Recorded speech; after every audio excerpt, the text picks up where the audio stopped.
السلام علیکم ناظرین، ایم نیوز کے ساتھ ایک بار پھر آپ کو خوش آمدید کہتے چلیں۔ میں ہوں محمد ابراہیم اور میں ہوں کنجاسم۔ سب سے پہلے نیوز ہیڈ لائنز۔ کوئٹہ کے کنٹونمنٹ ایریا کے رہائشی علاقوں میں غیر قانونی طور پر قائم نجی اسکولوں کے خلاف کارروائی جاری۔ کنٹونمنٹ بورڈ حکام کے مطابق سپریم کورٹ آف پاکستان کے احکامات پر کنٹونمنٹ بورڈ کے علاقے میں غیر قانونی طور پر قائم نجی تعلیمی اداروں کو بند کروایا جا رہا ہے۔ حکام نے بتایا کہ نجی تعلیمی اداروں کو 3 سال سے متعدد بار نوٹس دینے کے باوجود از خود ان اداروں کو ختم نہیں کیا، تاہم اب تک 50 سے زیادہ نجی تعلیمی اداروں کو سیل کیا جا چکا ہے اور آئندہ 2 سے 3 روز میں کارروائی مکمل کر کے رپورٹ ارسال کر دی جائے گی۔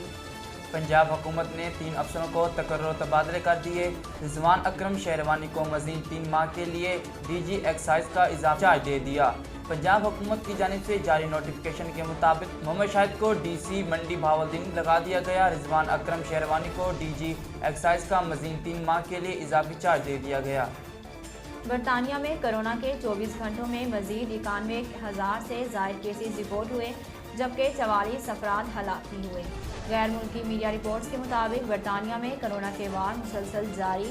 گزشتہ 24 گھنٹوں کے دوران مزید 91,743 کیسز رپورٹ ہوئے، جبکہ اومیکرون کیسز کی مجموعی تعداد 45,145 ہو گئی۔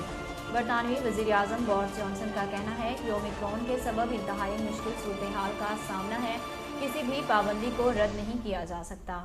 کیپٹل حملے میں امریکی فوجی بھی ملوث تھے، پینٹاگون نے اعتراف کر لیا۔ سینئر دفاعی عہدیدار کے مطابق امریکی فوج کے 100 اہلکار انتہا پسندی میں ملوث ہیں۔ اہلکاروں نے کیپٹل حملے میں حصہ لیا۔ امریکی فوج میں انتہا پسندی بڑھتی جا رہی ہے۔ پینٹاگون نے فوج میں انتہا پسندی روکنے کے لیے قواعد و ضوابط جاری کر دیے۔ پہلی بار گھریلو تشدد اور سوشل میڈیا کے حوالے سے تنبیہ کی گئی۔ پاکستان کے صوبہ بلوچستان کے ضلع آواران اور گرد و نواح میں زلزلے کے جھٹکے محسوس کیے گئے۔